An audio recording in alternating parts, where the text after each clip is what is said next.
Que el Señor les bendiga a todos. Quiero que vayamos al libro de 1 Corintios. Por favor, 1 Corintios 2.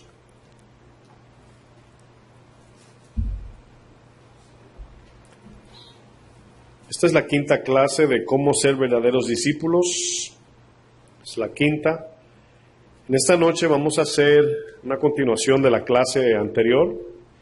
La clase anterior hablamos de la mente terrenal y la mente espiritual. Hoy vamos a hablar del tema caminando en la mente espiritual. Este va a ser el enfoque de esta noche, caminando en la mente espiritual. 1 Corintios 2, verso 9. Vamos a estar utilizando algunos textos como referencia para estudiar lo que es caminar en una mente espiritual. Dice, verso 9, ¿están todos allá? 1 Corintios 2:9 dice: antes bien, como está escrito, cosas que ojo no vio, ni oído oyó, ni han subido en corazón de hombre, son las que Dios ha preparado para los que le aman.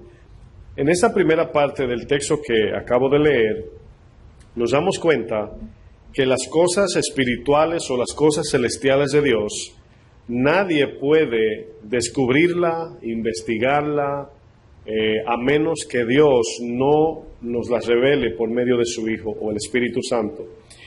Si ustedes notan, dice cosas que ojo no vio, o sea, lo que nunca hemos visto. Luego dice lo que nunca hemos oído.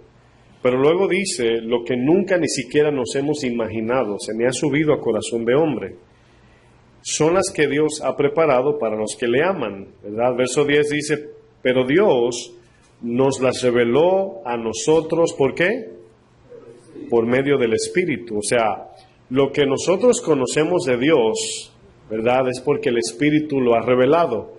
Existe el conocimiento universal de Dios y existe el conocimiento personal de Dios. El universal es, todos saben que la creación aclama que hay un Dios y un creador.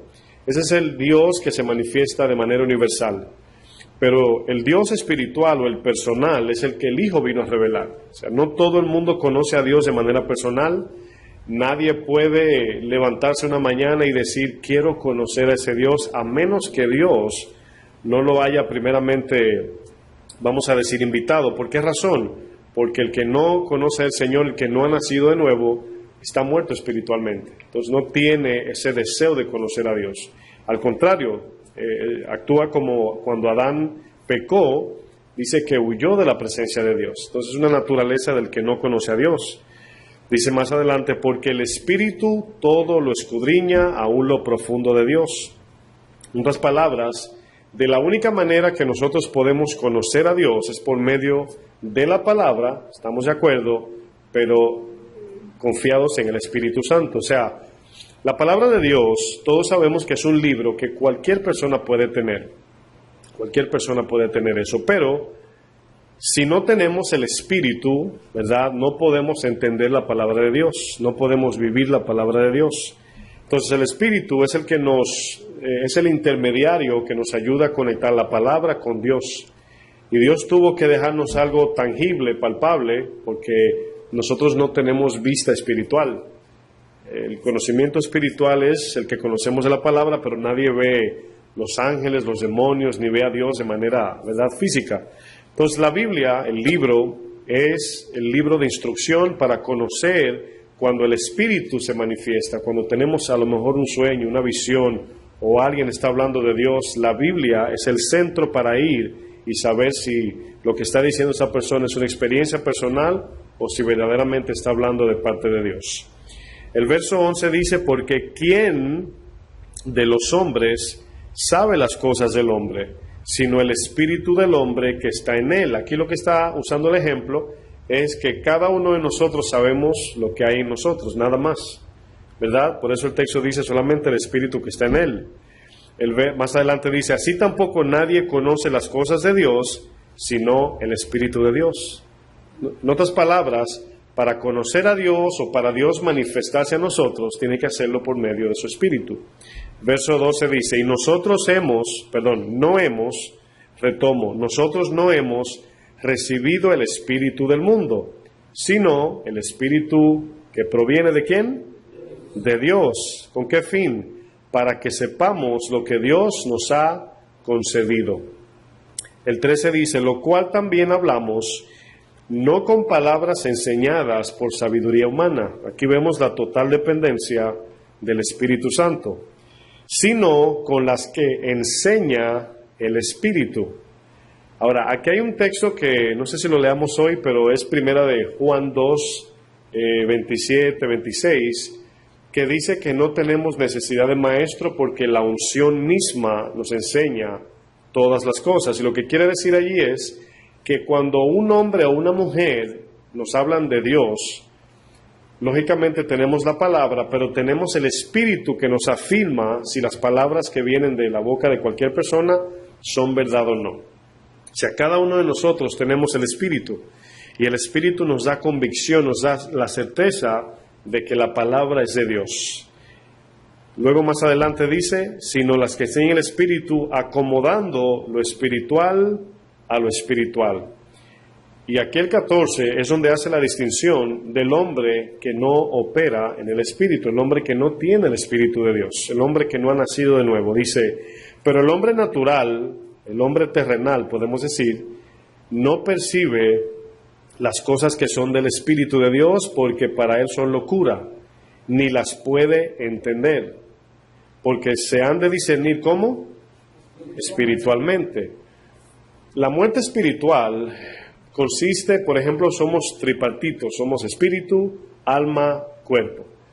Espíritu, alma, cuerpo. Cuando Adán y Eva pecaron, el espíritu murió en ellos. Por eso es que Efesios dice, nos resucitó, nos dio vida en Cristo. Entonces, el espíritu era el que se comunicaba con Dios, era el que recibía la vida de Dios, era por el medio donde nosotros vivíamos, por así decir, en la moralidad perfecta de Dios en Adán. Pero cuando Adán peca, ese espíritu muere. Entonces el alma ahora se conecta con lo externo, que es el cuerpo, porque el alma dice que Adán fue echado fuera. Entonces todo lo que el hombre sin Cristo conoce es todo lo que toca, todo lo que ve, todo lo que se imagina, según su corazón. Entonces, ¿qué hace el Señor? Nos da un espíritu nuevo, ¿verdad? Nos resucita el espíritu para comunicarse por medio del espíritu y darnos vida. Entonces ahora le da vida por medio de por ejemplo, para no adelantarme, el cuerpo tiene vida biológica, la Biblia le llama bios, pero el espíritu, la traducción es zoe, es la vida de Dios. Entonces cuando nosotros queremos sin el espíritu agradar a Dios, no podemos, porque estamos en una vida terrenal. Pero cuando nacemos de nuevo, podemos, en espíritu y en verdad, podemos agradarle. ¿Están entendiendo? Entonces, por eso es importante andar en el Espíritu, caminar en el Espíritu, tener una mente espiritual. No podemos andar en la carne, en las cosas de la carne. Dice el verso más adelante, estoy en el 14, el hombre natural no percibe, o sea, no entiende las cosas que son del Espíritu de Dios. Para él son locura y no las puede entender porque se tiene que discernir espiritualmente. En cambio, el espiritual, y aquí la palabra el espiritual no es automáticamente porque somos cristianos, sino el cristiano que anda con la mente espiritual, porque podemos ser cristianos y andar en la carne. ¿Sí están de acuerdo? O sea, aquí está hablando el espiritual. Fíjense que dice no el creyente, no dice el cristiano, ¿verdad? Dice el espiritual. El espiritual se conoce como aquel que anda en el espíritu, ¿verdad? Y el espiritual juzga todas las cosas. Y aquí la palabra juzgar todas las cosas tiene el sentido de que nosotros vemos, por ejemplo, cuando alguien te ofende, nosotros podemos juzgar que quien está operando detrás de la persona es el enemigo, es un espíritu, es su pecado, etcétera. Pero una persona que no es espiritual simplemente dice, ese hombre es un imprudente. O sea, lo limita el juicio. ¿Sí me doy a entender? El espiritual sabe de dónde viene la actitud, el origen. Pero el natural no. El natural solamente dice, ¿verdad? Me ofendió y ya. A lo mejor tuvo un mal día o no le pagaron su cheque, algo, o sea, se lo acredita algo terrenal, no espiritual. Entonces, cuando tenemos una mente espiritual, discernimos a través del corazón de la gente. Por ejemplo, cuando alguien te ofende, si somos espirituales, entendemos que esa persona está muerta espiritual y necesita del perdón de Dios. Eso hace que lo toleremos y lo amemos y lo ayudemos. Pero si no estamos en el espíritu, sino en la carne, vamos a querer defendernos y pelear, ¿verdad? Y ahí es donde está la inmadurez del cristiano. Dice, pero él, aquí el espiritual, no es juzgado de nadie. Aquí la idea es que cuando nosotros hacemos algo espiritual, la gente no sabe por qué lo hacemos. No nos pueden juzgar en el sentido espiritual. Porque ¿quién conoció la mente del Señor? ¿Quién le instruirá? Mas nosotros tenemos la mente de Cristo. La mente de Cristo siempre está aludiendo a lo que Pablo en Romanos 7 dice, el hombre interior, el espíritu. Si usted lee Romanos 7 del 20 en adelante, dice, yo agrado a Dios en el hombre interior, me deleito en el hombre interior, pero en la carne, ¿verdad?, al pecado. Entonces aquí la mente de Cristo se está refiriendo al espíritu que nos ha dado. La pregunta es, ¿cómo caminamos con una mente espiritual? Quiero usar un ejemplo en Juan 3, verso 10, en la conversación de Jesús y Nicodemo. Juan 3:10.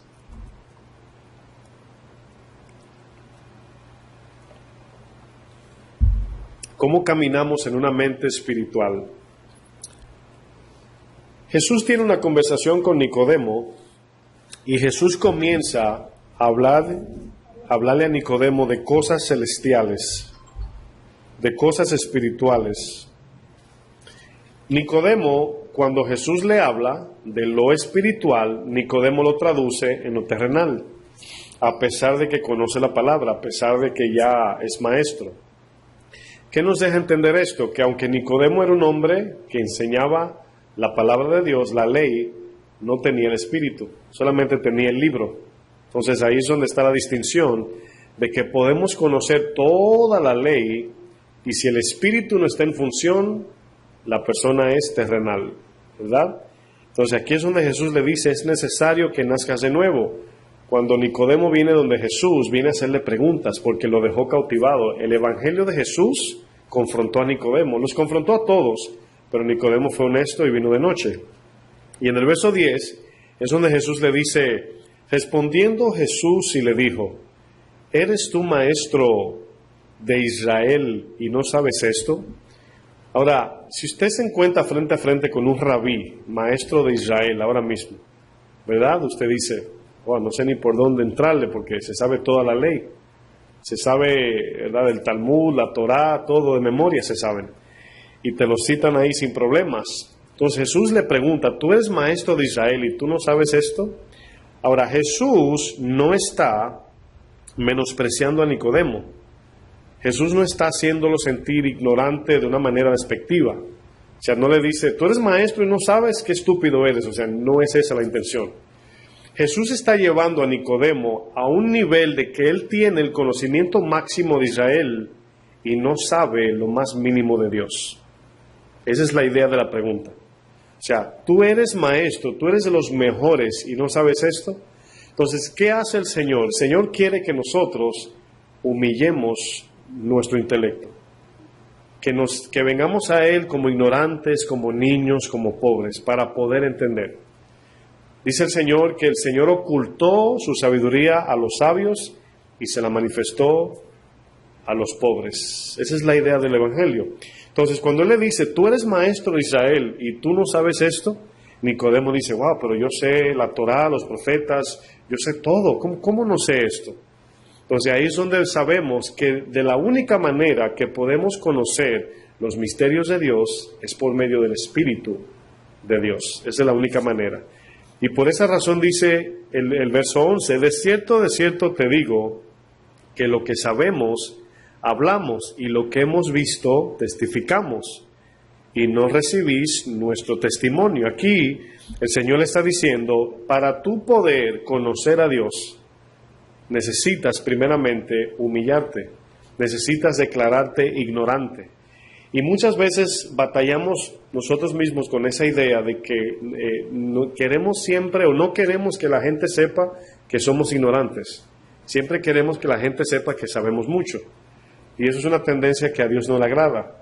A veces se hace difícil preguntar o decir yo no sé o nunca había oído eso en mi vida, ¿verdad? A cualquier etapa de la vida espiritual que estemos. Y aquí es donde el Señor le dice, nosotros sabemos lo que hemos visto y lo que hemos, dice, sabemos lo que hablamos, perdón, lo que hablamos y lo que hemos visto. Eso testificamos. Hasta ahí se limita el conocimiento del hombre. Pero cuando Dios nos revela sus misterios, entonces ya es otro conocimiento. Y Él le dice, ustedes no saben nada, por así decir, y no reciben nuestro testimonio. O sea, no puedes debatir lo que te estoy diciendo. Verso 12. Y aquí es la conexión. Si os he dicho cosas terrenales y no creéis, ¿cómo creeréis si os dijere las celestiales? Cuando Jesús le traduce lo espiritual en un lenguaje terrenal, Nicodemo dice, no entiendo nada. Y el Señor le dice, imagínate si te lo explico en el lenguaje espiritual, mucho menos. Quiero parar un momento allí. Entender la palabra de Dios no consiste en un entendimiento intelectual, sino en un entendimiento del corazón. Ya hemos leído Mateo 13. Dice, para que oigan y entiendan con el corazón y yo los sane, y etcétera, ¿verdad? Dice, para que entiendan con el corazón. ¿Cómo es que no podemos entender con lo intelectual? Para nosotros entender con lo intelectual, nuestro entendimiento intelectual está basado en el sacrificio y en la capacidad humana que hemos adquirido. Si yo les hablo a ustedes de química, quizás ninguno sepan, mucho menos yo. Si les hablo de física, a lo mejor saben alguito, ¿verdad? Usted, su intelecto está limitado a su capacidad. ¿Sí entienden eso? Cada uno tenemos un entendimiento diferente. Entonces, la sabiduría de Dios no se adquiere por el sacrificio del hombre o por la investigación del hombre, sino que cuando nos humillamos, Dios nos da su sabiduría, nos da su conocimiento. Esa es la idea aquí. Aquí vemos que el Señor le dice, si tú no entiendes los ejemplos que te he puesto, terrenalmente hablando, ¿cómo vas a entender lo espiritual? Si yo le pregunto a ustedes, menciónenme algo que hay en el cielo, algo, lo que sea. ¿Eh? ¿Estrellas? No en el cielo del espacio, sino en la presencia de Dios allá. ¿Eh? ¿Ángeles? ¿Sí? ¿Han visto ángeles? Sí, la Biblia dice muchas cosas, pero aquí es donde vamos a hacer preguntas. Ángeles, ok, ¿cómo son? ¿De qué color? ¿Las alas son más grandes que ellos o el cuerpo? ¿Cómo? O sea, a menos que hayamos tenido una revelación, una teofanía, una visión de un ángel, nunca sabríamos cómo serían porque nunca hemos ido allá. Para poder adquirir el conocimiento de allá, tiene alguien que venir de allá a nosotros. Esa es la idea. Fíjense lo que dice el Señor. Verso 13. Nadie, ¿qué dice? Subió al cielo, sino el que descendió del cielo, el Hijo del Hombre que está en el cielo. Es un juego de palabras que nos confunde. Dice, nadie ha subido, estamos de acuerdo. El Hijo bajó, pero ¿cómo el Hijo que bajó está en el cielo? No, en ese momento dice que bajó y está en el cielo. Ahí está hablando de la deidad de Jesucristo, de que Él es Dios, de que aunque estaba en el cuerpo de Cristo, como quiera estaba, ¿verdad?, presente en su trono en el cielo. Bueno, aquí hay un ejemplo que vamos a poner. Lo que Jesús acaba de decir debe humillarnos. Debe humillarnos. ¿En qué sentido? Que si Él no me da el conocimiento, si Él no me da la sabiduría, si Él no me revela sus misterios, me voy a quedar ignorante y en tinieblas. Entonces, ahí es donde vemos la gracia dada de Dios. O sea, yo no sé más de Dios por mí, yo sé más de Dios por Él. Y tampoco si sé mucho de Dios, tiene que ver con mi esfuerzo, tiene que ver con mi humildad, en el sentido de humillarme, para que Él me pueda iluminar. Analizando la mente de Nicodemo, Nicodemo tenía una mente intelectual. Su perspectiva era de un mundo terrenal, ¿verdad? La palabra de Dios, él la analizaba en una mente terrenal, limitada. Por ejemplo, cuando el Señor habla, ahora lo entendemos porque ya somos nacidos de nuevo, tenemos la revelación de la palabra. Cuando Nicodemo está hablando con Jesús, no tenía eso. Es fácil para nosotros porque tenemos la respuesta. Pero Nicodemo estaba en ese momento escribiendo esto que estamos leyendo, se estaba cumpliendo ahí. Entonces, por primera vez le dice a alguien el Señor, tienes que nacer de nuevo. ¿Se imagina que usted nunca haya oído eso y le digan, tienes que nacer de nuevo para ir al cielo? En ese momento, por falta de entendimiento, en ese momento decimos, nadie va a ir al cielo, porque eso es imposible. Si lo pueden entender, es imposible. Pero allí lo que le faltaba a Nicodemo era un entendimiento espiritual, no un entendimiento terrenal. Ahí es donde Jesús le explica lo que es nacer de nuevo. Cuando Él le dice, ¿cómo creeréis las cosas celestiales? Él necesitaba una mente espiritual, una perspectiva del cielo y la palabra de Dios en una mente espiritual. ¿Qué significa todo esto? Bueno, al principio del texto, si usted está aquí en el verso 3 de Juan 3:3, ¿qué dice?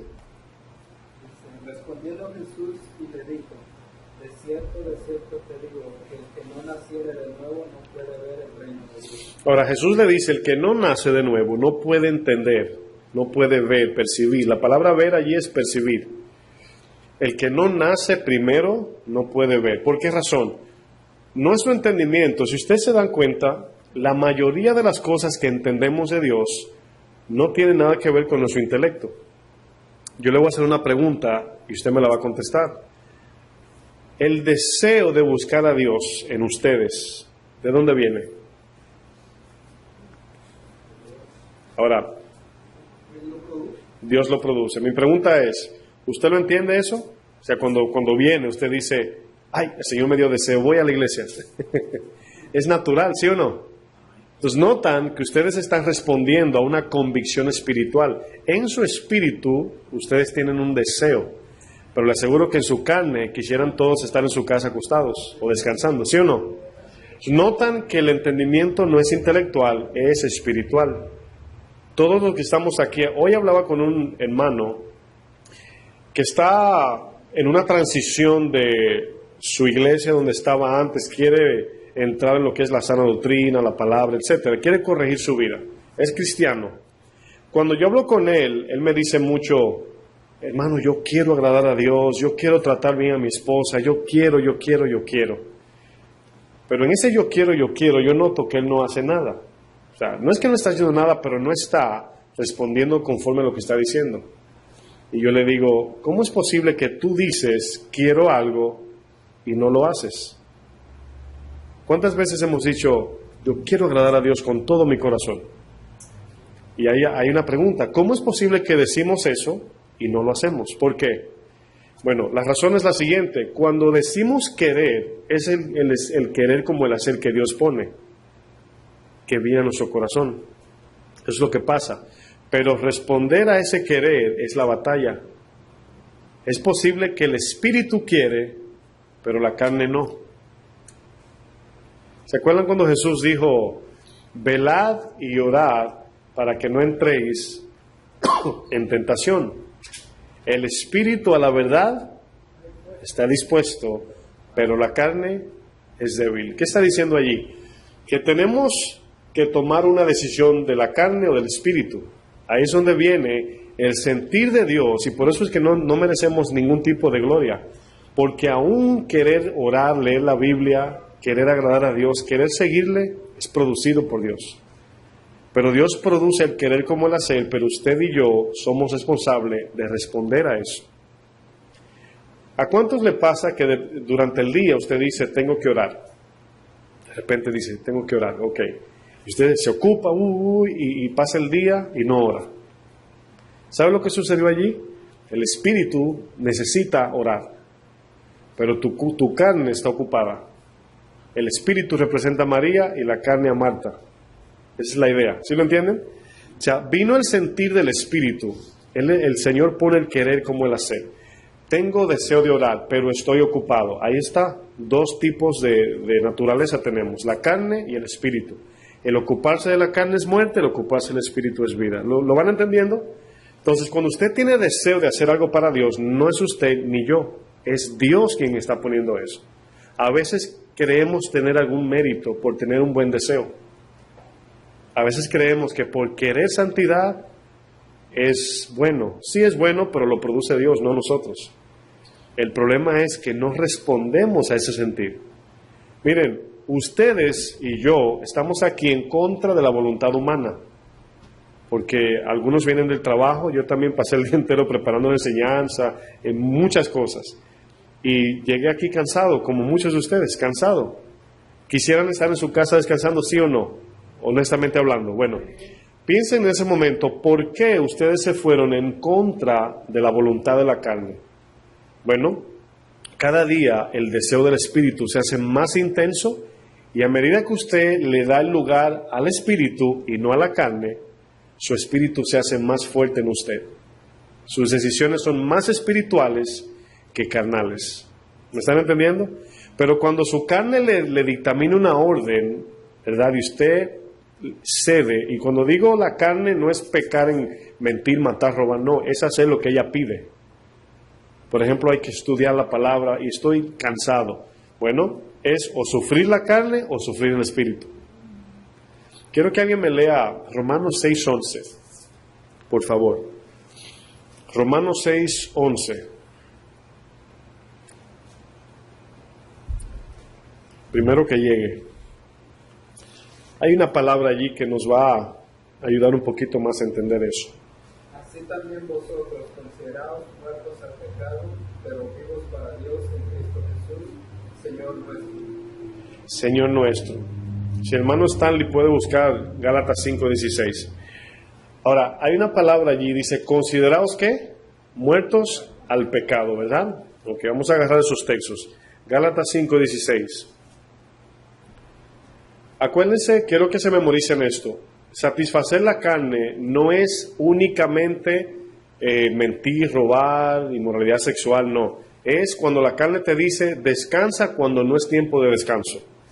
O cuando te dice, duérmete cuando es tiempo de orar. Eso también es carnal, ¿ok? Ahora, sí hay tiempo de descanso, sí, todo tiene su tiempo. Sí. Digo pues, andad en el espíritu y no Satisfagáis. Páralo ahí un momento, vaya el paso. Digo pues, andad en el espíritu, ¿verdad? Esa es la primera parte, ¿verdad? Y no satisfagáis los deseos de la carne. Ahora, ¿notaron la separación? Andar en el espíritu y no satisfagáis los deseos de la carne. Miren, si Dios no produjese en nosotros, si se dice así, en nuestro corazón el querer como el hacer, nosotros nunca hubiésemos tomado la decisión de hacer lo que la palabra nos manda. Nosotros sentimos la carga de hacer lo que Dios nos manda. Ese es lo que sentimos, ese deseo, ese anhelo, pero es en el Espíritu. El Espíritu que Él ha hecho morar en nosotros, dice que ahora nos anhela celosamente, dice Santiago 4. Entonces, el hermano acaba de leer Gálatas 5:16, dice, andad en el Espíritu, en otras palabras, ocúpense del Espíritu y no satisfagan los deseos de la carne. Ahí está la distinción.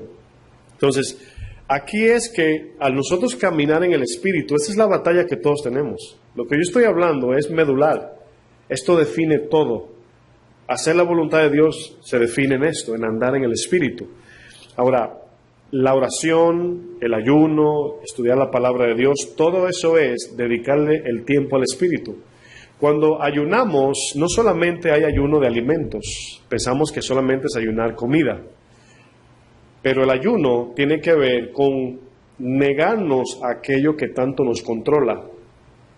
Por ejemplo, yo he dicho la televisión no es pecado verla, pero para muchos es un ídolo, para muchos comienzan a ver televisión hasta más no poder. Algunos agarran el teléfono y no hay quien le despegue la mirada del teléfono, eso es un ídolo. Hay que reconocer cuál es nuestro ídolo y ayunar para tomar dominio de eso, porque nos está quitando el tiempo del Espíritu. ¿Sí me doy a entender? No es como dejarlo, ¿no? Por un tiempo. Si no es pecado, claro, me refiero a usar el teléfono, ver el televisor, comer, ¿verdad? Si la comida es algo que nos domina, tenemos que ayunar comida. O sea, tenemos que, la idea aquí es hacer, como Pablo decía en 1 Corintios 9, dice, yo golpeo mi cuerpo, lo pongo en servidumbre, o sea, que Él me sirva a mí. ¿Cuántos han escuchado el término, en algún pecado, gente que dice, wow, pastor o hermano, se me ha hecho difícil, ¿verdad? Difícil significa, amo más ese pecado que hacer la voluntad de Dios. Ese es el lenguaje real. Lo que pasa es que cambiamos las palabras para no darnos tan duro. Lo disfrazamos, exactamente. O sea, cuando yo digo, se me hace difícil hablar verdad, es que amo la mentira. Esa es la traducción de eso. Entonces ahí es donde muchas veces podemos engañarnos. Ahí es donde si nuestra mente cambia, nuestro corazón cambia. Es por eso que donde esté nuestra mente, ahí estará nuestro corazón.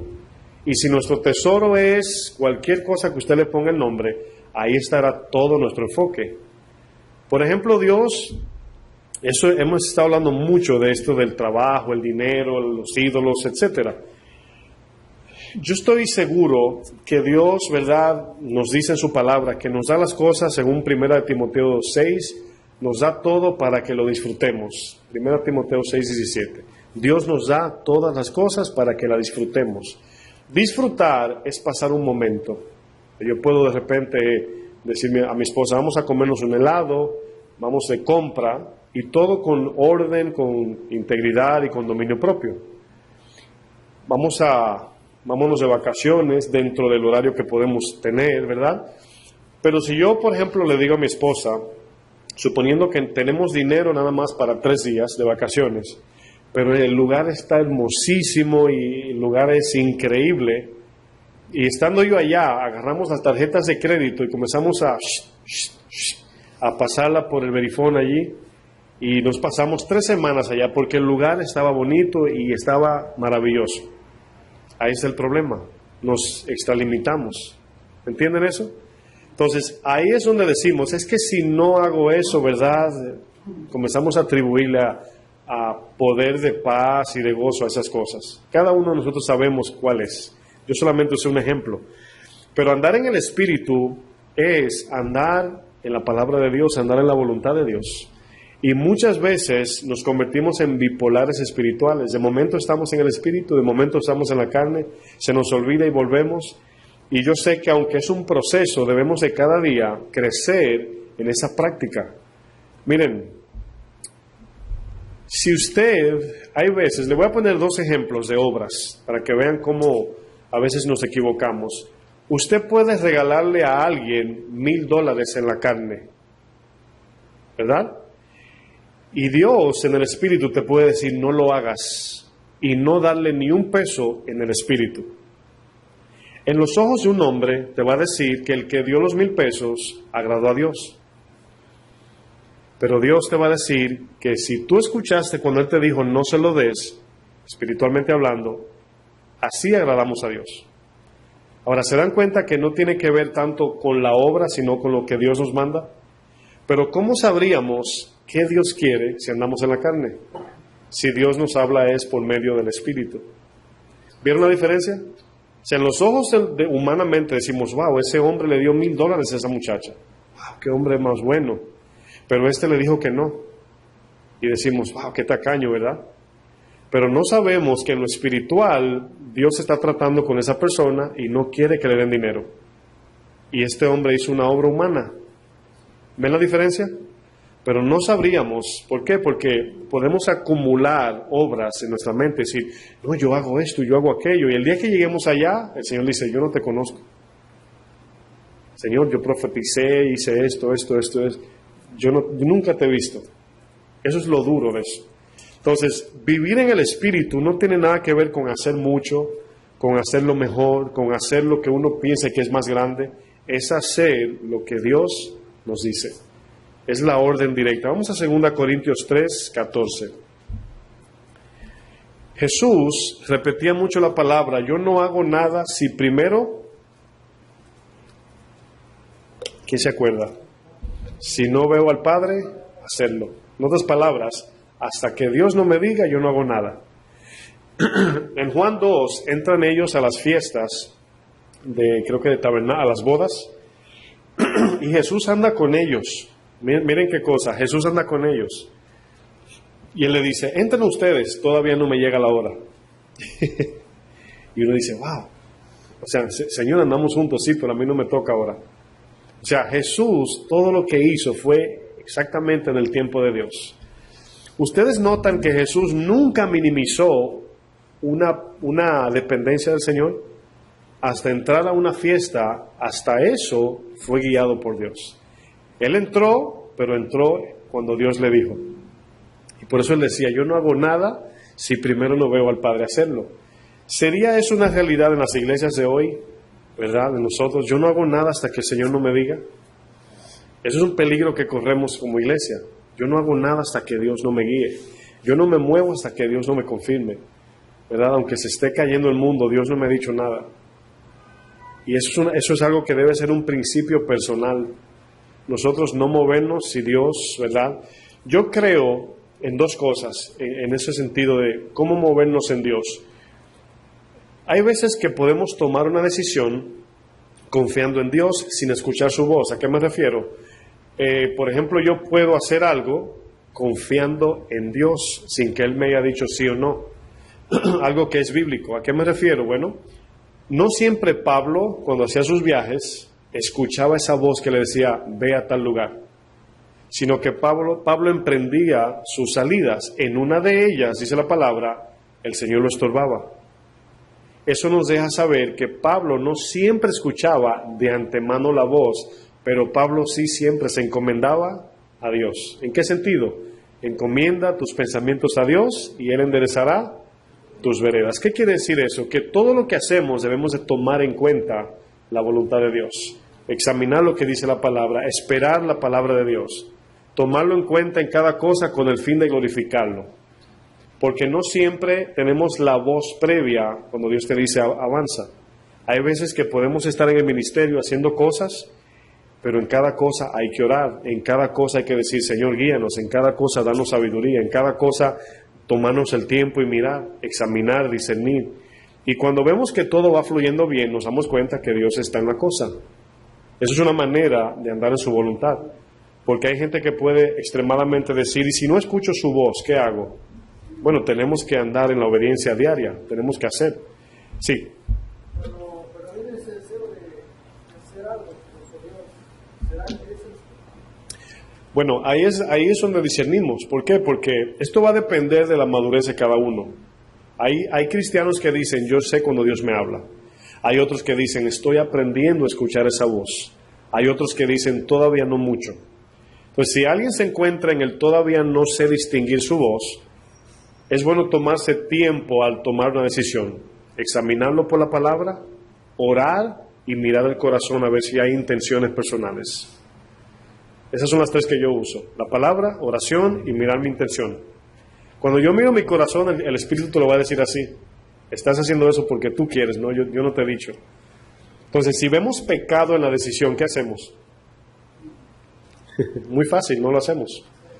¿Entiendes? Entonces ya a medida que vamos viendo, por ejemplo, hace poco yo aprendí que Dios me hablaba en visión, pero no es durmiendo ni soñando, sino me presenta una imagen a mí. Y eso me pasó hace 5 meses. Él me ha hablado de muchas maneras, pero también me habla así. Por ejemplo, a veces veo cosas, por ejemplo, me pasó alguna vez donde el Señor me mostró a un hermano que me pasaba un sobre, una ofrenda. Entonces ese día el hermano venía. Entonces yo dije, bueno, si el Señor me lo muestra, yo no voy a decir nada. Yo solamente me preparo. Y sucedió así mismo, la misma, y me pasó como con 5 cosas, pero yo no dependo mucho de eso. Yo espero que Dios lo haga. ¿Sí entienden? O sea, no todo lo que yo me imagino digo es Dios, sino veo lo que sucede, y si yo no tengo que hacer nada, yo digo, bueno, si es de Dios vendrá. Por ejemplo, la ofrenda, fue un regalo que me hizo. Yo no le voy a decir, así te dice el Señor, o sea, no. Si es de Dios, la persona lo va a hacer. Es una confirmación que Dios me da. A veces me puede decir, no lo cojas, como también me pasó con una persona, me dijo, no cojas ese dinero. ¿Sí entienden? O sea, por eso es que no podemos decir, aplicar una experiencia a todo. Es por eso que es tan importante caminar en el Espíritu, porque Dios no siempre opera igual, no es un programa. Hay gente que dice, a mí Dios me habla así, y eso es mentira. O sea, es posible que le haya hablado una vez así, pero no es que siempre le va a hablar igual. Puede que Dios lo use aquí, allí. Yo, por ejemplo, puedo decir que Dios me habla de muchas maneras. A veces me habla hasta por un niño. O sea, me está hablando al decir, me está diciendo algo por medio de un niño. Ahí vemos la burra de Balaam. O sea, Dios va a usar lo que sea para llamar nuestra atención. Entonces, Dios no siempre usa un método. O sea, no somos especiales cuando decimos, a mí Dios así me habla. Bueno, está bien, pero no sujetes a Dios a eso nada más. Porque luego uno no oye cuando le hablan por medio del pastor, del hermano, de la suegra, del vecino, de los hijos. Dios puede usar hasta una flor para hablarte. Y yo lo he visto. Cualquier cosa, hasta una basura. Y pasa un cartón y el cartón dice, ¿verdad?, una palabra ahí escrita, no sé, que tiene que ver con lo que estás pasando y Dios está hablando. Y en la Biblia vemos eso. En la Biblia lo vemos eso. Lo que hay que tener cuidado, a tu pregunta, es... tenemos que medir nuestra relación, nuestra madurez, porque no todo lo que yo escucho que me agrada es Dios. Es muy fácil eso, porque a veces Dios nos habla cosas que no nos gustan y la ignoramos, y a eso hay que tener mucho cuidado. Vamos a ver el ejemplo de que este texto que vamos a leer tiene que ver con nuestra transformación, y voy a extraer algunos textos de aquí, y luego que lo leamos vamos a ir explicándolo. Dice 2 Corintios 3:14, no sé si le di el texto. 2 Corintios 3:14, ¿sí? Aquí hay palabras que son un poquito complejas y vamos a tomarnos el tiempo. Dice, aquí, antes de leerlo, le voy a dar un poco de contexto. El pueblo de Dios no pudo entender el propósito espiritual. ¿Se acuerdan del pueblo en el desierto? Todo lo analizaban terrenalmente, ¿verdad? ¿Por qué no nos dan carne? ¿Por qué estamos aquí en el desierto? O sea, no entendían el propósito. Y llegó queja, murmuración, etcétera. No entendieron el plan de Dios. No entendieron. ¿Por qué? Porque su mente estaba cerrada a lo terrenal. Cuando amamos las cosas de este mundo, hermanos, esto produce incredulidad y también tinieblas en nuestro entendimiento. El amor al mundo entenebrece nuestro entendimiento. Amor a las cosas de este mundo hace que no entendamos el plan de Dios. Nos hace muy lógicos, muy racionales, terrenalmente hablando. Entonces, ellos no pudieron, ¿se acuerdan cuando Moisés bajó con el velo? Ese velo Moisés se lo puso para que ellos no fijaran su mirada en Moisés. Lo que pasa es que Moisés pasó tanto tiempo con Dios que salió iluminado. Eso nos da un ejemplo que quiero usar ahora, antes de avanzar. La oración, ¿verdad? El tiempo de oración es el momento donde nos despegamos de este mundo. Es el momento donde nos vamos a la presencia de Dios. Es el momento donde vamos muriendo a este mundo. Por eso es que Jesús, cuando en Lucas 18 habla de la viuda que oraba sin cesar, luego dice, ¿hallará el Hijo del Hombre fe cuando venga a la tierra?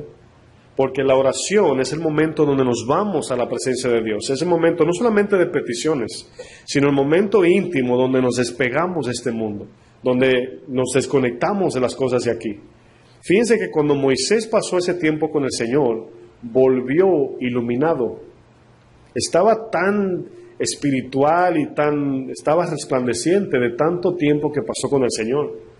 Entonces, la oración yo siempre la veo como si fuera nosotros desarraigándonos de este mundo, aparte de lo que es pedir, pasar tiempo con Dios, sino también los hombres de oraciones se conocen.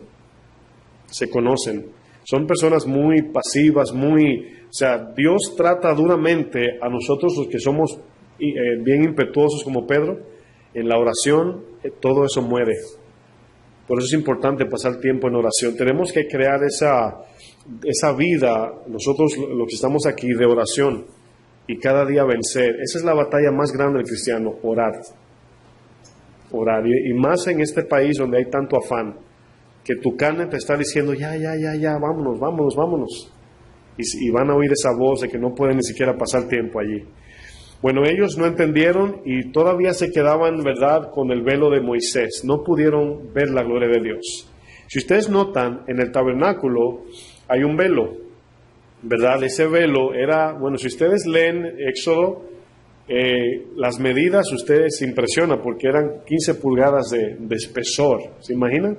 Una cortina, y medían como 18 pies, una cosa increíble, no recuerdo los números, pero era grande. Bueno, esa cortina, ese velo representa la separación de la presencia de Dios y el hombre. Y yo creo que usted yo sé que conoce un poquito del tabernáculo, pero todo el proceso para llegar a la presencia de Dios. Estaba el altar del sacrificio, ¿verdad? De la fuente del lavadero allí, luego el lugar santo, donde estaba la mesa del pan, el candelabro, el altar de incienso. Y luego de toda esa ceremonia estaba la cortina. Y la cortina tenía que ser rociada con sangre también. Increíble. Entonces esa cortina representa aquello que nos estorba de ver a Dios. La falta de entender a Dios, la falta de mirar a Dios. ¿Sí entienden? Ese es el velo que vamos a ir viendo en este texto. Nosotros estamos cada día creciendo espiritualmente y a medida que obedecemos vamos viendo a Dios más. Cada día lo vamos viendo de una manera personal. ¿Sí me doy a entender? O sea, lo vamos conociendo más. En el verso 14 dice, pero el entendimiento de ellos se embotó. O sea, no entendían. Porque hasta el día de hoy, cuando leen el antiguo pacto, les queda el mismo velo no descubierto. O sea, todavía no pueden ver a Dios. Dice, el cual por Cristo es quitado. Ahora, ¿cuál es ese velo? El velo tiene también una representación de lo terrenal y lo espiritual. Entonces, ¿qué hizo Cristo? Nos unió al Padre. Dice que derribó el velo. Y ahora tenemos entrada a la gracia, ¿verdad? Entonces, Cristo quita el velo. Ahora, hay un velo para entrar a la presencia de Dios, pero ahora tenemos otro velo, que es el velo que se va quitando a medida que vamos conociendo más al Señor. Y aquí es la pregunta, ¿cómo es que lo conocemos? Y no es únicamente estudiando la Biblia, sino imitando a Cristo, mirando a Cristo, confiando en Cristo. Ese es el ejemplo que vamos a leer a continuación. Dice el verso 15, y aún hasta el día de hoy, cuando se lea Moisés, el velo está puesto ¿sobre qué? Sobre el corazón de ellos. Todavía no entienden, todavía están endurecidos. Ahora, si ustedes notan, aquí este velo está haciendo una separación, pero está ocultando a Dios a ellos. Esa es la idea. Para muchos cristianos y muchas iglesias, el Señor está oculto a su presencia, o su presencia está oculto a la iglesia. Quiero hacer un ejemplo bien fácil y bien rápido. Creo que lo he usado, pero lo voy a usar una vez más. ¿Se acuerdan cuando cuando la mujer del flujo de sangre tocó a Jesús? ¿Se acuerdan de eso, verdad? Bueno, cuando Jesús iba caminando, según lo que dice el discípulo que estaba con él, había tanta gente que se agolpaban. O sea, quiere decir, había tanta gente que no podía ni caminar, ¿verdad? Vemos un sinnúmero de gente. Bueno, todos tocaban a Jesús de manera física, ¿verdad? Lo tocaban, eso. Pero el toque de fe es otra cosa. La relación, ¿verdad? Por ejemplo, un político le puede dar la mano, hasta el Papa le puede dar la mano a alguien. Pero lo que está haciendo es algo de siendo carismático con la gente, ¿verdad? Popularidad. Si el Papa vuelve a su casa y le pregunta, ¿a quién le dio la mano hoy? Y dice, no, ni me acuerdo. Pero cuando el Papa, por así decir, es una persona popular, le da la mano a un familiar, se acuerda porque tienen una relación. Esta mujer oyó la palabra del Señor, recibió fe, la palabra dice que la fe viene por el oír, fue y lo tocó con la fe que recibió. Ahora, ¿qué diferencia hay del toque de todo el que estaba allí y esa mujer? Bueno, Jesús, como hacía milagros, atrajo muchas personas. Lo buscaban a Él por lo que Él daba, no por la palabra que dio. Esta mujer oyó la palabra y fue confiando en lo que oyó y lo tocó. Jesús dijo, alguien me tocó. Ahora quiero que noten esto. El gentío lo agolpaba y le dice el discípulo, Señor, ¿cómo que alguien te tocó si la gente te agolpa? Ahora quiero que piensen en la diferencia. ¿Cómo es posible que miles de personas Jesús identificó una entre miles? Y ahí es donde vemos el toque a la presencia de Dios y no solamente al cuerpo físico de Jesús.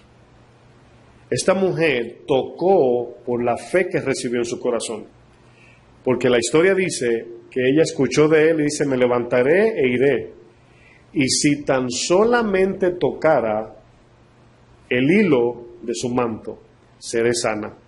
¿Quién le dijo a ella eso? ¿Sabe qué sucedió allí? Ella, en su corazón, decidió creer en esa palabra recibida. Ella recibió el mensaje de Jesús en su corazón. Pero ella recibió no solamente la fe para sanidad, sino la fe para salvación. Tenemos el ejemplo de los 10 leprosos. 10 sanados, un salvo. Yo puedo creer en el Cristo que me suple y me da, pero no en el Cristo que me salva. Hay una diferencia allí. Cuando creemos en el Cristo que nos salva, hermanos, es un Cristo relacional, porque la salvación es de llevarnos a Él, para vivir eternamente con Él, aunque no me dé nada aquí en la tierra, aunque no me sane, como decía el profeta Habacuc, ¿verdad? Aunque la higuera no florezca, con todo y eso, alabaré al Señor. ¿Qué quiere decir eso? Que es a Él a quien queremos. Entonces, el que le va a seguir a Él como discípulo, dice: el que me quiere seguir a mí, tiene que negar todo eso. Esa es la ironía de que Jesús multiplicó los peces y luego le dijo: déjalo. Le dio el hijo a Abraham, luego le dijo: sacrifícalo. Lo que le estaba diciendo era: no dejes que nada de eso tome mi lugar. Esa es la idea. Esta mujer tocó a Jesús. Jesús dijo: alguien me tocó. Y cuando le dijo al discípulo: ¿cómo dices eso? Dice: poder salió de mí. Entonces vemos que la palabra de Dios es la que infunde la fe. Aquí todos somos llamados. Cuando respondemos al llamado y seguimos a Jesús, Él nos identifica de manera personal. ¿Sí entendieron el ejemplo? Entonces es algo que todos debemos de ver. Fíjense lo que dice el verso 16. Dice: pero cuando se conviertan al Señor, el velo, ¿qué dice? Les será quitado, se quitará, ¿verdad? El velo se quitará. Bueno, fíjense en algo. La palabra convertirse, es una palabra famosa en la iglesia, ¿verdad? Se convirtió fulano de tal, ¿verdad? Yo me convertí cuando tenía tanta edad, o me convertí cuando tenía tanta edad, ¿verdad? Es una palabra famosa que se usa en la iglesia cristiana. ¿Qué significa cuando se conviertan? ¿Qué significa convertirse? Bueno, convertirse tiene la idea de que cuando antes de nosotros conocer al Señor, cada uno de nosotros teníamos, o quizás tenemos, no lo sé, teníamos una meta de vida. Decíamos: yo cuando tenga tanta edad quiero ser tal cosa, ¿verdad? Y quizás pusimos todo nuestro esfuerzo en aquello que hacíamos, yo no sé lo que era. Y todo lo relacionábamos basado en esa meta. Nuestro corazón estaba inclinado, dirigido a eso. Cuando Cristo viene a nuestras vidas, ¿verdad?, nos llama a que nos neguemos a esas metas y adoptemos o recibamos el plan de Él. Y eso es lo que se llama, cuando nos convertimos, arrepentimiento, metanoia, es volvernos a Él. Acuérdense que si usted hoy se va a su casa, usted conoce el camino a su casa, pero su corazón tiene un camino diferente al que usted da en pasos. El corazón es el que camina sobre el mundo, el corazón es el que se dirige a los propósitos, metas. Cuando usted quiere algo, usted da toda su vida, su corazón se inclina a eso. ¿Sí me entienden? O sea, una cosa es caminar, otra cosa es andar en la vida. Aquí es donde Jesús, cuando dice cuando se conviertan, está diciendo cuando vuelvan su corazón a mí. Esa es la idea. Cuando pongan toda su atención en dirección a mí, entonces el velo les será quitado. Eso es lo que significa seguir a Jesús en arrepentimiento y fe para salvación. Hay gente en la iglesia que se le presentó el evangelio, le gustó la propuesta, siguen viviendo su vida, pero se congregan, van a la iglesia. ¿Sí lo entienden eso? Entonces no todo el que está en la iglesia se ha convertido. Convertirse es dejar tu vida, negarte a ella, seguir a Cristo. Ahora, quiero explicar esto, siempre trato de ser específico. Esto no quiere decir que Dios te mandó a dejar tu trabajo, tu universidad, o si Él te lo pide es diferente. Esto quiere decir que donde quiera que estés, dentro del plan de Dios, tu corazón ahora, todo lo que hagas sea con el fin de agradarle a Él. Esa es la idea de la conversión aquí. 17 dice, porque el Señor es el Espíritu. Aquí es donde vemos la Trinidad, donde el Señor, el Padre, ¿verdad? Dice que Isaías 9:6 dice, Hijo nos es dado y será llamado Padre eterno, ¿verdad? El Hijo será llamado Padre eterno. Aquí dice que el Señor es el Espíritu. O sea, Cristo se fue y dice que envió el Consolador. La palabra dada es el Espíritu también. Eso es lo que a veces no conectamos. Dice, y donde está el Espíritu, y aquí se está refiriendo en el corazón, donde está el Espíritu, aquí es, yo le preguntaría a ustedes, ¿cuántos quieren tener un corazón sano para Dios? ¿Todos? Bueno, ¿cuántos quieren ser libres del pecado? Bueno, el texto dice que donde pongamos el Espíritu, allí hay libertad. Si el Espíritu está en nuestro corazón, allí habrá libertad. Dice, y donde está el Espíritu del Señor, ¿qué dice? Allí hay libertad. Pero fíjense aquí, viene ahora el proceso de transformación, verso 18. Por tanto, nosotros todos, Pablo estaba utilizando un ejemplo con el pasado, y ahora utiliza ese ejemplo y se lo trae a la iglesia de Corintios, como en este caso. Y dice, por tanto, nosotros todos, mirando. Esta palabra es importante porque mirar aquí es fijar el corazón.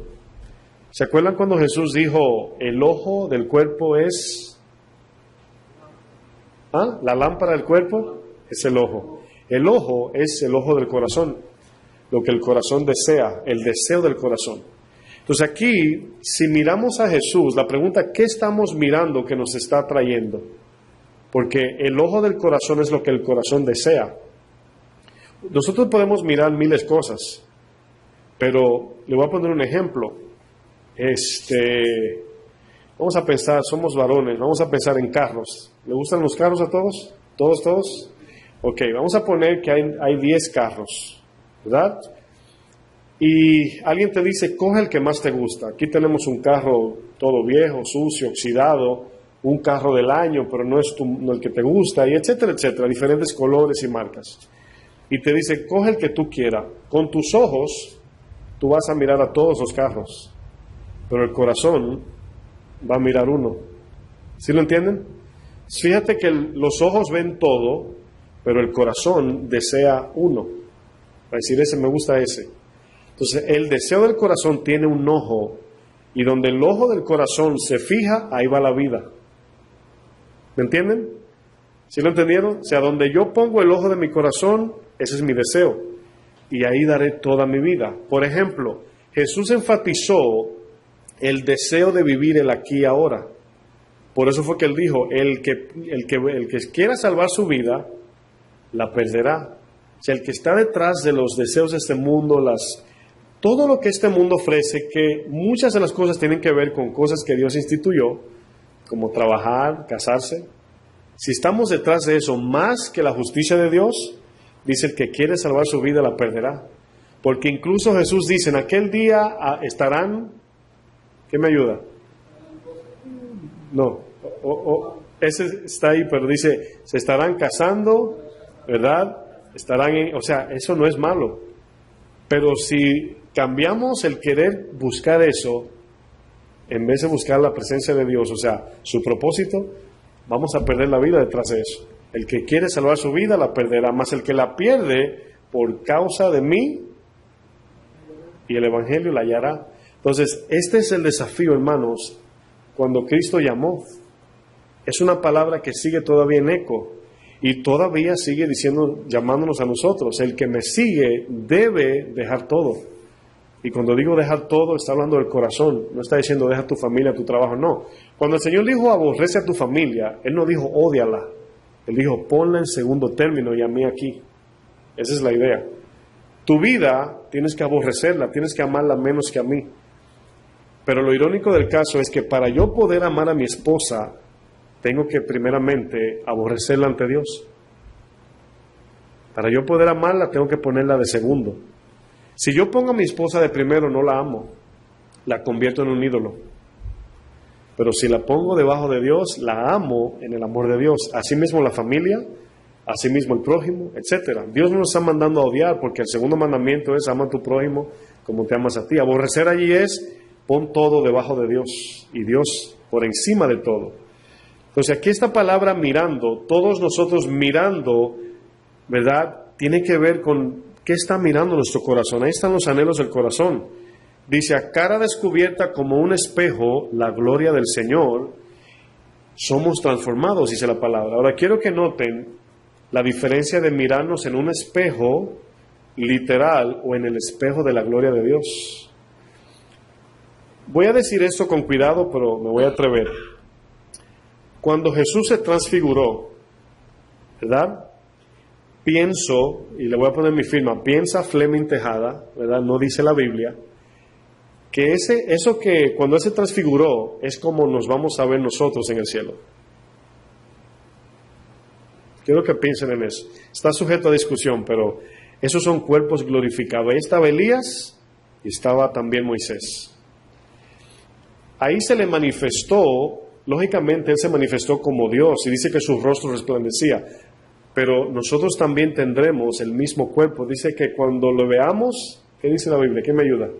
Seremos igual que Él. O sea, cuando lo veamos, seremos igual que Él. O sea, ahí está la respuesta de mi duda, ¿verdad? Ese cuerpo glorificado es el cuerpo perfecto, el cual Dios intencionalmente creó, que se corrompió. Para mí se apagó a sí mismo, se hizo pálido cuando fue Adán y Eva echado fuera de su presencia. Se apagaron las luces. Yo también creo eso. Pero entonces cuando nos vemos en el espejo de Cristo, nos miramos en Él, estamos haciendo una comparación de que, por ejemplo, usted se ve en un espejo en su casa y usted se ve a usted, pero en el espejo de la palabra usted ve a Cristo. ¿Sí entienden? Entonces, el espejo de su casa, cuando usted se mira, usted se arregla, pero es conforme a su gusto, su criterio. Algunos se quieren parar el pelo, otros de lado, otros para atrás, otros, no sé, la barba, sin barba. Es basado en un criterio humano. Pero cuando nos miramos en Jesús y decimos, yo no me parezco ni la mitad a eso, ahí es diferente, porque quien está juzgando de cómo yo me tengo que ver es el espejo de Jesús. ¿Sí entendieron eso? O sea, en un espejo, vuelvo y repito, en un espejo normal usted dictamina. En el espejo de Cristo, Él examina. Es Él el que dice, arréglate esto, arréglate esto, arréglate esto, para que te parezcas a mí. Y mientras más miramos, cierren. Sí, el mismo que estaba hablando, puedo ver ahí la opinión natural del hombre de la opinión de Dios, exacto. Y ahí está, de una manera sobrenatural, es cómo somos transformados. Pero aquí la palabra clave es mirando.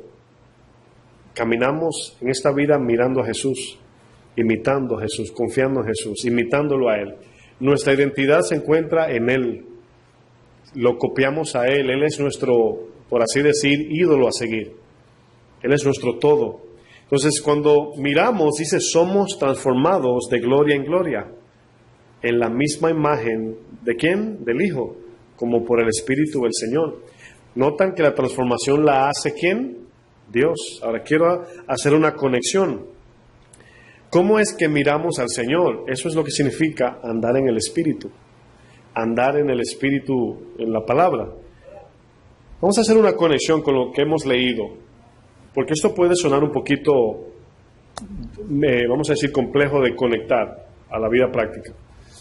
¿Cómo nos miramos en el espejo de Jesús? Bueno, vamos a usar el ejemplo del espejo natural otra vez. La razón por qué vamos al espejo es para corregir, ¿verdad? Exacto, para corregir. Pero cuando nos miramos en el espejo de Jesús, también es para corregir lo que no se parece a Jesús. ¿Sí entienden? O sea, usted se mira en un espejo y se corrige según el criterio de cómo debe vestirse, su cara, su pelo, etcétera, sus barbas, bigotes, lo que usted quiera. Pero al mirar a Jesús, el espejo de su gloria, Él es el que nos dice qué tenemos que arreglar. Ahora bien, ¿cómo conectamos eso al caminar con una mente espiritual? Bueno, la palabra de Dios nos enseña cómo Jesús caminó en esta tierra. La palabra dice, el que permanece en mí, yo en él, éste lleva mucho fruto. Aquí la pregunta es, ¿qué significa permanecer? El texto más abajo dice, permanecer en mis mandamientos. ¿Cuáles son sus mandamientos? Que nos amemos unos a otros. Entonces Jesús, en lo más básico, se negó a sí mismo. Ahora, aquí es algo donde yo batallo, porque Dios es el que nos dice qué dejar. Dios es el que te dice a ti, a mí, si dejamos las redes o no. ¿Sí entienden eso? A mí me dijo, deja todo y aquí estoy, pero quizás no a todos. Ahí es algo personal, ahí yo no le puedo decir. Pero cuando Dios nos dice, sígueme con toda tu vida, eso sí estoy seguro, quiere toda nuestra atención, todo nuestro corazón y todo lo que hagamos sea para su gloria. Entonces ahí es donde conectamos. ¿Cómo conectamos caminar espiritualmente y ser transformados por el Espíritu? Bueno, esta es la idea. Yo quiero que vayamos me voy a adelantar a Romanos 8. Vamos a leer estos textos para ver ejemplos y luego nos retrocedemos a otro verso que tengo que compartir. Esto debo explicarlo porque debemos de verlo en la vida práctica, ¿verdad? No nos queremos ir a la casa con nada más con la cabeza llena de entendimiento o de conocimiento. Estamos tratando de ver cómo yo, andando en el Espíritu, soy también a la vez transformado. Quiero hacer una explicación antes de leer lo que vamos a leer. Todos entendemos que lo que usted practica se convierte en un hábito. Eso está muy fácil de entender. Si usted, por ejemplo, dice del lunes en adelante voy a ser vegetariano, al principio es difícil, pero luego se hace muy normal. Somos seres que nos adaptamos fácil si queremos, claro. Ahora bien, la vida cristiana no está basada en cambiar hábitos, sino en ser transformados. La diferencia suponiendo que un no creyente diga, mira, yo voy a obedecer la Biblia sin convertirme, no me interesa Jesús, yo voy a vivir lo que ahí dice, como un ejemplo. Y un cristiano dice lo mismo, pero creyendo en Jesús y siendo nacido de nuevo y salvado. ¿Cuál es la diferencia? Que en uno lo va a hacer, número uno, con la intención incorrecta y solamente va a tener hábitos diferentes. El cristiano lo va a hacer con la intención correcta y no va a cambiar hábitos, sino su naturaleza va a cambiar. Este hombre puede dejar de hacer cosas queriendo hacer lo contrario, mientras que nosotros, cuando obedecemos la palabra, a medida que vamos viviendo en ella, el Espíritu comienza a regenerar nuestro corazón. Es importante entender esto. Cuando obedecemos la palabra de manera constante y diligente, cuando obedecemos, al mismo tiempo el Espíritu comienza a transformar nuestro corazón. Al punto que llegamos a, suponiendo que sea un pecado de mentira, éramos mentirosos antes, y estamos cada día ahí cuidándonos nuestras palabras, obedeciendo la palabra, orando, Dios ayúdame, y no mentimos. Llega un momento que para hablar mentiras se te va a hacer imposible, porque Dios cambió tu corazón. No solamente te dio un corazón para no hablar mentira, sino, ayúdenme, para hablar verdad. Esa es la diferencia de uno que adopta el hábito de la Biblia y uno que es transformado por la palabra y el Espíritu. O sea, me explico. No solamente yo no robo, sino que el corazón transformado ahora me ayuda a ser generoso. No es solamente el pecado de no hago, sino también la justicia de lo que sí hago. Esa es la diferencia de la vida cristiana. No es prácticas de no hacer y no bebo, no como. O sea, si ustedes notan, todas las religiones están basadas en qué no hacer. La vida cristiana está basada en abstenernos del pecado con el fin de hacer. Entonces, andando en el Espíritu, les voy a poner un ejemplo. Hay cosas que ustedes, y quizás yo también, o no quizás, seguro, todavía no hemos podido no hemos tenido victoria, áreas, ¿verdad? Puede ser por la razón de no persistir en obediencia, puede ser por el proceso de Dios, muchas razones. Pero si nosotros, estoy buscando la palabra correcta para no confundirnos, si decidimos de verdad decir yo quiero en esta área crecer y comenzamos decididamente a obedecer la palabra en eso, en poco tiempo comenzamos a ver nuestro corazón, sin darnos cuenta, totalmente diferente, basado en ese pecado, por así decir. Vamos a leer el texto porque así no nos confundo. Lo que pasa es que no encuentro la palabra exacta. Vamos a leer Romanos. Romanos nos ayuda a ver la diferencia de andar en la carne y andar en el Espíritu, el capítulo 8. Yo voy a comenzar leyendo del verso 10, Romanos 8:10. Dice, pero si Cristo está en vosotros, y aquí habla de una condición, si somos nacidos de nuevo, dice, el cuerpo en verdad está muerto a causa del pecado. La palabra aquí, cuando dice que el cuerpo está muerto, se está refiriendo a que el cuerpo es incapaz de agradar a Dios. Eso lo sabemos por el contexto del capítulo 7. Dice Pablo que en la carne él solamente sirve al pecado. Entonces la muerte aquí no está hablando de que no vamos a pecar nunca, sino que el cuerpo no tiene la capacidad de agradar a Dios. ¿Quién me lee el verso 7, por favor? Antonio, verso 7. Sí, ahí mismo. Por cuanto los designios de la carne son enemistad contra Dios, porque no se sujetan a la ley de Dios, ni tampoco pueden. Ok, dice que la carne no se sujeta a Dios, ni tampoco puede. Esa es la muerte que habla el verso 10. Dice que el cuerpo está muerto, ¿verdad? Por causa del pecado. Dice, mas el Espíritu vive a causa de la justicia. Y aquí la vida del Espíritu es el que sí es capaz de agradar a Dios. En el cuerpo no podemos hacer nada para Dios, por más que nos sacrifiquemos. Y aquí es donde vamos al final a entender qué es exactamente hacer las obras del Espíritu. Verso 11, y si el Espíritu de aquel que levantó de los muertos a Jesús mora en vosotros, el que levantó de los muertos a Cristo Jesús, fíjense lo que dice, vivificará también vuestros cuerpos mortales. ¿Qué está diciendo? Cuando nuestro corazón se inclina a obedecer la palabra, andar en el Espíritu, inmediatamente, esto es casi automático, los deseos de la carne mueren automáticamente. Por ejemplo, hacer morir lo terrenal no es enfocarnos en no hacer, es enfocarnos en la obediencia. Y mientras más estamos en obediencia, más los deseos de la carne mueren.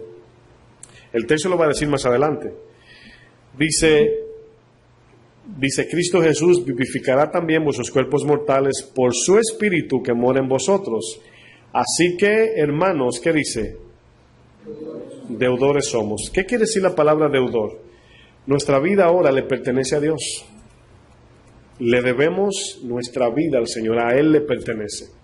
Ahora, esta deuda no es con la intención de pagar, sino con la intención de pertenencia de Dios. O sea, ahora le pertenecemos a Él. La palabra deudor nos deja entender de que todo lo que somos le pertenece a Él, todo. Quiere decir que de allí se origina la intención de nuestra vida. Lo que hacemos, lo que queremos, lo que no queremos, todo tiene que girar ahora en torno a la voluntad porque a Él nos debemos. Notan que Dios no nos está pidiendo un minuto, un día, no nos está pidiendo, ¿verdad?, un poco de nuestro tiempo. Cuando Él dice, sígueme, nos está diciendo, tu vida me pertenece. Ahora, yo quiero que usted piense lo siguiente. Esto parece irónico, ¿verdad? El Señor fue a la cruz por nosotros, nos compró con precio de sangre. Pero ese decreto dado en la cruz de que Jesús obtuvo la victoria, solamente se le atribuye a aquel que decide entregar su vida. Si ustedes ven aquí, es un juego de muerte, por así decir. O sea, Jesús murió por nosotros, nosotros también debemos morir a este mundo para recibir la vida de Cristo. Si no morimos completamente a este mundo, no podemos recibir la vida de Jesús. Esa es la idea del texto. Fíjense lo que dice el texto. Dice, deudores somos no a la carne, para que vivamos conforme a la carne. Ahora fíjense lo que dice el 13. Porque si vivís conforme a la carne, en otras palabras, si estamos ocupados en las cosas de esta vida, moriremos. Mas si por el Espíritu hacéis morir las obras de la carne, ¿qué dice? Viviréis. Ahora notan que de la manera que hacemos morir lo terrenal es cuando nos ocupamos de lo espiritual. Si yo le digo, por ejemplo, imagínese que usted está despierto 16 horas al día y usted le dedica 16 horas al día al espíritu. ¿Qué tiempo le dejó a la carne? Ninguno. Ahí está la muerte. Ahora, si usted de 16 horas le dedica 1 a 2 horas al espíritu, quiere decir que 14 horas anda en la carne. Entonces el texto nos está diciendo que nuestro corazón debe estar ocupado en las cosas de Dios. Acuérdense de lo siguiente, hermanos. El espíritu, nosotros tenemos que buscarlo. Tenemos que nosotros ocuparnos. En el momento que soltamos, estamos otra vez en la carne, porque es nuestra vieja naturaleza. Tenemos que nosotros cada día permanecer en Jesús, permanecer en Él. El verso 14 dice, porque todos los que son guiados, aquí guiados significa los que, aquí guiar significa los que son dirigidos por el Espíritu en su corazón. Estos son hijos de Dios, pues no habéis recibido el espíritu de esclavitud para estar otra vez en temor, sino que habéis recibido el espíritu de adopción por el cual clamamos. Me interesa la palabra que dice por el cual clamamos. En otras palabras, por medio del cual clamamos a Dios. Abba Padre. Ahora, Abba Padre, aquí hay dos implicaciones, que una de ellas hay que traer un tema completo de eso. La número uno es nuestra necesidad del Padre. Eso es algo que luego traeremos una enseñanza de eso. La necesidad del Padre, nuestra figura paterna, nuestro Salvador, sustentador, nuestro Padre Celestial. Pero la segunda en la que quiero enfatizar es el Espíritu que mora en nosotros clama Abba Padre. La carne no clama Abba Padre, la carne clama a la muerte. Por eso Pablo dice en el capítulo anterior, por eso es que hago lo que no quiero y lo que quiero hacer no hago. ¿Por qué dice quiero? Porque ese querer es el que Dios pone, pero no lo hace por la carne. Esa es la idea, lo que hablábamos anteriormente. Dice, el Espíritu mismo da testimonio a nuestro espíritu de que somos hijos de Dios. ¿Ven la comunicación allí? El Espíritu de Dios le habla ¿a quién? A nuestro espíritu. O sea, no podemos adorar a Dios en la carne o en el alma, es en el espíritu. Luego dice, y si hijos, también herederos, herederos de Dios y coherederos con Cristo. Y luego dice, si es que padecemos juntamente con Él, para que juntamente con Él seamos. ¿Por qué aparece la palabra padecimiento? Porque cuando andamos en el espíritu tenemos que poner a sufrir. ¿Quién? La carne. O sea, todo lo que la carne nos pide, hermanos, cuando le decimos que no, nos lleva a sufrir. La carne siempre te va a pedir todo lo contrario. Dice Gálatas 5:16, es contra el espíritu es contra la carne. Ahora, aquí es donde muchas veces vienen las preguntas prácticas. ¿Qué significa de manera práctica andar en el espíritu? Bueno, yo lo pongo de esta manera. Tenemos la responsabilidad, y aquí es donde quiero terminar con Romanos 12:1, ahí concluimos. Romanos 12:1.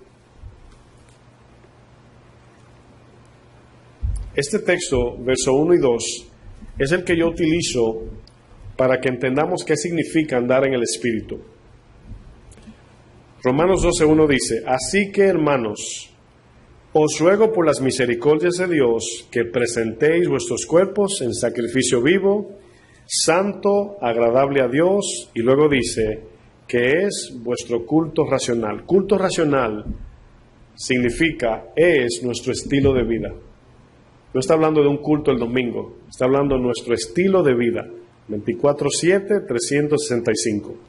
Quiere decir que todos los días, en todo tiempo, yo debo de presentar mi cuerpo como instrumento a Dios. Para eso tengo que negarme a lo que el cuerpo terrenal quiere. Segundo dice santo, y santo habla de una mente separada en su palabra. En nuestra mente debe de estar constantemente su palabra, en intención, en ocupación y en comportamiento. Por eso dice Pablo en Filipenses 4:8, ¿verdad? En esto pensad, si es digno, ¿verdad? Todo lo que es bíblico.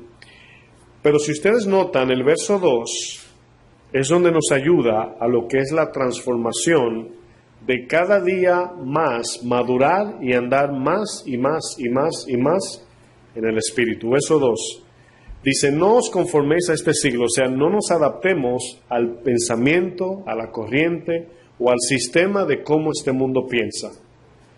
Dice, sino sean transformados por medio del cambio de mente, el cambio de entendimiento. ¿Cómo cambiamos nuestro entendimiento? De la misma manera, cuando venimos a este país, nuestro sistema cambió. Nos adaptamos a un sistema. ¿Se acuerdan? Todo cambió, el horario de levantarnos, el de acostarnos, bueno, era un lujo bañarse con agua fría, con agua caliente, perdón, si había frío. Aquí comemos lo que nos venga en gana, ¿verdad? El sistema cambió. Incluso tuvimos que aprender a ser más disciplinados que en nuestro país, porque aquí se paga con dinero la indisciplina, la falta de orden. Entonces nos adaptamos a un sistema aquí, bien fácil, pero lo hicimos por un beneficio, por eso fue tan fácil. Entonces ahora, como cristianos, tenemos que adaptarnos al sistema de Dios, y eso lo encontramos en su palabra, a pensar como la Biblia piensa. Por eso leímos en 1 Corintios, tenemos la mente de Cristo. Entonces todo tiene que ser filtrado por la palabra de Dios en nuestra mente. Ahora fíjense lo que produce eso. Si somos renovados, dice el texto, podemos comprobar la buena voluntad de Dios, agradable y perfecta. Y es aquí donde comenzamos a entrar en la madurez cristiana, en la madurez, el discípulo maduro. ¿Qué significa? Que vivimos una vida natural. Cuando digo natural es, espiritualmente hablando, vivimos una vida normal en el Señor. No nos afanamos porque sabemos que todo perecerá.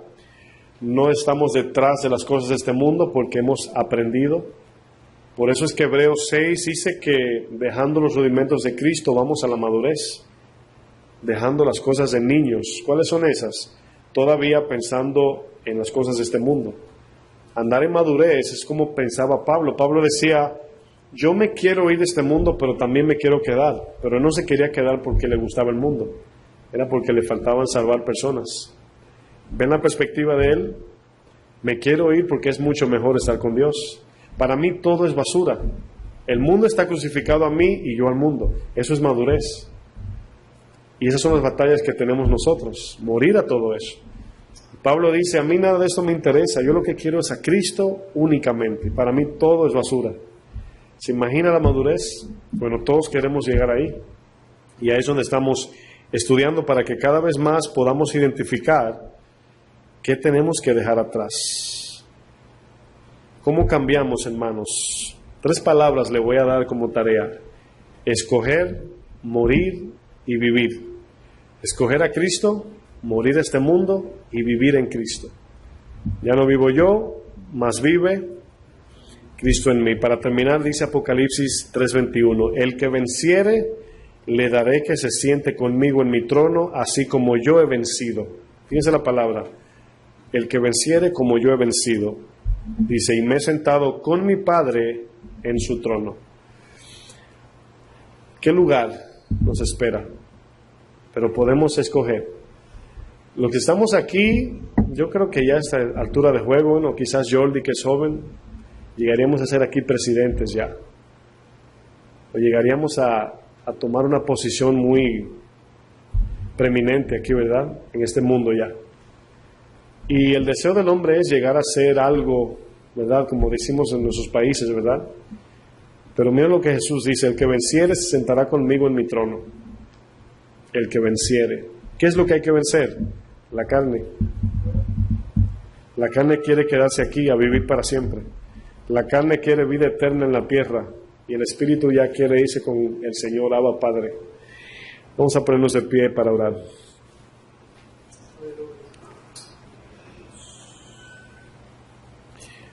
Nos quedan unos 15 minutos.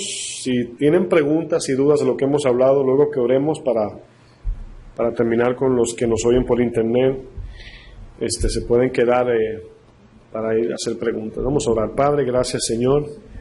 Gracias por tu palabra. Gracias por ilustrarnos tu palabra y hacernosla entender de manera más fácil, Señor. Yo te pido que tu Espíritu, así como Pablo le decía a Timoteo, que Dios nos dé entendimiento. Que Dios nos dé entendimiento y que pongamos cada cosa en su lugar para cada vez más crecer y mirarnos en ese espejo que es Cristo. Te pido por mis hermanos y que todo esto sea una realidad en cada uno de nosotros, Señor, en el nombre de Jesús. Amén. Gloria a Dios.